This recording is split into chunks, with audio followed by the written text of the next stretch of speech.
नमस्कार. पुन्हा एकदा गटफिट क्लबमध्ये तुमचं स्वागत आहे. आज आपण एक महत्त्वाच्या विषयावरती बोलणार आहोत, जे बरेच लोक सहन करतात, सफर करतात, पण बोलत नाही. तोच म्हणजे प्रेग्नन्सी, प्रसूतीनंतरचा बद्धकोष्ठता. ह्याबद्दल बरेच लोक बोलत नाही आणि सायलेंटली सफर करतात. हा पाईल्स आहे, पाईल्ससारखं वाटतं आणि मला त्रास होतं आणि सगळ्यांनाच होतं म्हणून सोडून देतात. आणि काही काही वेळेला खूप उष्णदार गोष्टी खाल्ल्यामुळे झालं म्हणून असं त्याला नेग्लेक्ट सहजपणे घेतात. पण आज आपण ह्याच विषयाबद्दल प्रसूतीनंतर एक मातेला हा त्रास का बरं होतो आणि हा त्रास कसं टाळता येतं आणि ह्या त्रासाला डॉक्टरांकडे कधी जावं, ह्या गोष्टींबद्दल मी सांगणार आहे.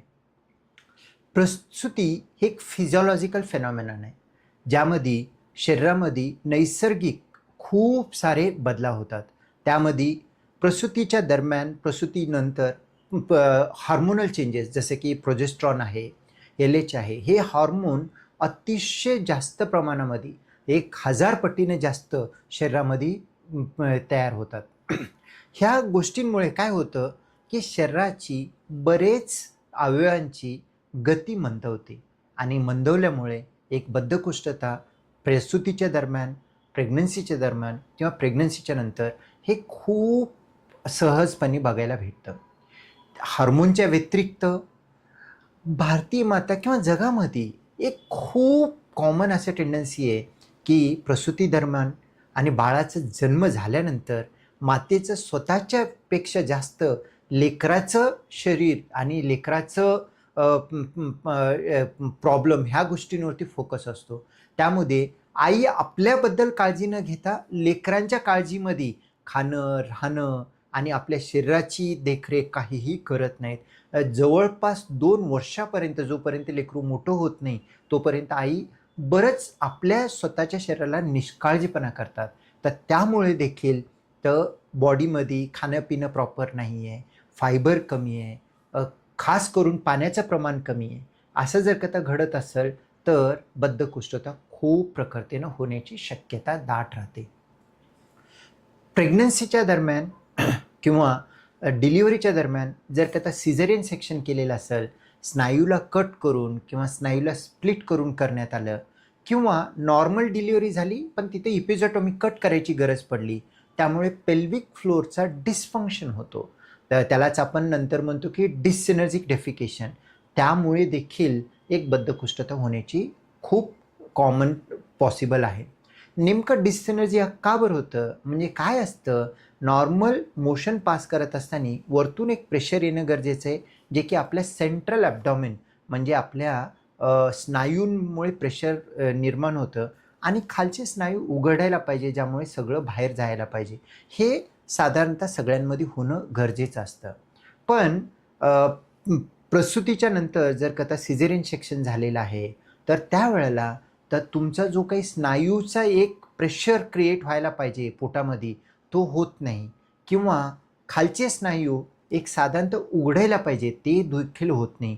ह्या दोन्ही गोष्टीमुळे तुमचं मोशनचा जो काही पॅटर्न आहे, तो बदलतो आणि त्यामुळे तुम्हाला खूप कुंतावं लागतं, कुंतलं तरी होत नाही, औषध घ्यावं लागतं, घेतलं तरी होत नाही. ह्या सगळ्या गोष्टीमुळे देखील होण्याची शक्यता आहे. आणि प्रसूतीनंतर आई आपल्या शरीरावरती काम करणं किंवा सेंट्रल टोन वाढवणं, कोर स्ट्रेंथ करणं, हे जवळपास 2 वर्षापर्यंत खूप कमी माते करतात. तर त्यामुळे ते पोट फुगणं किंवा स्नायू दूर जाऊन डायव्हेरिकेशन होणं आणि त्यामुळे प्रेशर न क्रिएट होणं, त्यामुळे मोशनचा एक पॅटर्न बदलतो आणि तो बद्धकोष्ठामध्ये रूपांतर होतो. आणखीन एक महत्त्वाचं म्हणजे झोप देखील एक खूप महत्त्वाची गोष्ट आहे. लहान बाळ असतं, घरामध्ये काही-काही ठिकाणी खूप लोकं असतात, मदत करतात. पण काही-काही ठिकाणीमध्ये आई 2-2 घंट्याला लेकराला उठलं की फीडिंग करण्यासाठी उठणे, झोपणे, झोप प्रॉपर होत नाही. त्यामुळे देखील बद्धकोष्ठताचं प्रमाण वाढतो.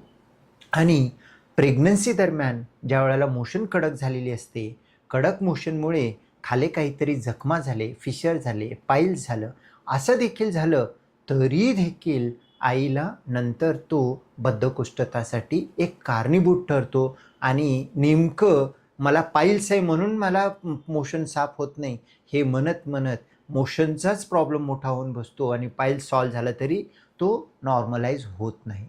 मग आता ह्या सगळ्या गोष्टी आहेत आणि प्रेग्नन्सी तर हे एक देवानी दिलेली एक खूप मोठी गिफ्ट आहे. एक नवीन जन्म निर्माण होतो, तो सगळी गोष्ट आहे. तर मग हे कॉन्स्टिपेशन त्या दरम्यान कसं टाळायचं आणि कधी डॉक्टरांना भेटायचं हे खूप महत्त्वाचं समजणं गरजेचं आहे. आता जर का कारणं समजले असतील त्याचा उपाय ह्या कारणांमध्येच आहे.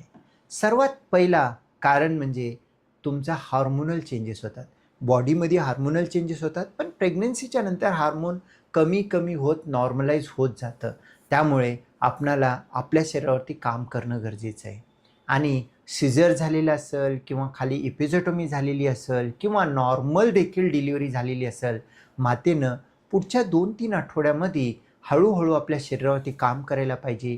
3 महिन्याच्या नंतर आपल्या सेंट्रल ॲब्डॉमेन म्हणजे मसल स्नायूंवरती काम करणं, चालणं, फिरणं आणि थोडंसं कोर स्ट्रेनिंग एक्सरसाइज करणं किंवा किगल्स एक्सरसाइज करून पेल्विक फ्लोर स्ट्रेंथन करणं, ह्या सगळ्या गोष्टींवरती लक्ष देणं गरजेचं आहे.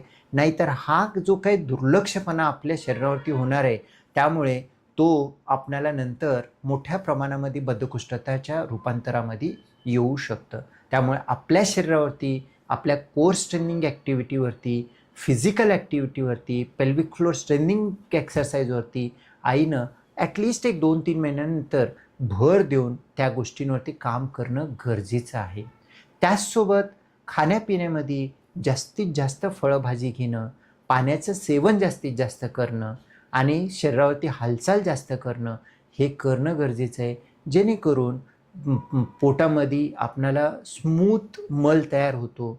एक घट्ट बांधील मल तयार झाला तर तो विसर्जन होण्यासाठी, डेफिकेशन होण्यासाठी सोपं होतो.